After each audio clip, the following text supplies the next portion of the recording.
Hi guys, welcome back to our YouTube channels. In this video tutorial, I'm going to show you how to fix witness in the Dash quest bug in Diablo 4. So first is to check if you have completed chapter 2 of the seasonal journey, and then complete chapter 2 of the seasonal journey if you haven't.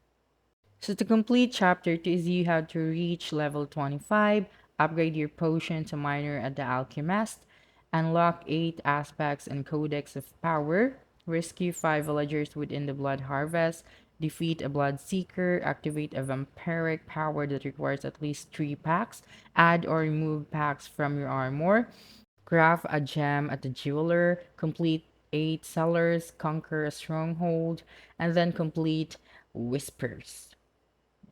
Next is to return to Fetid Mausoleum dungeon with Hunter Eris, and then open the chest and retrieve the profane vampire skull.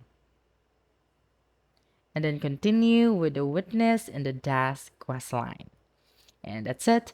Don't forget to subscribe to our YouTube channel for more video tutorials in the future. Bye.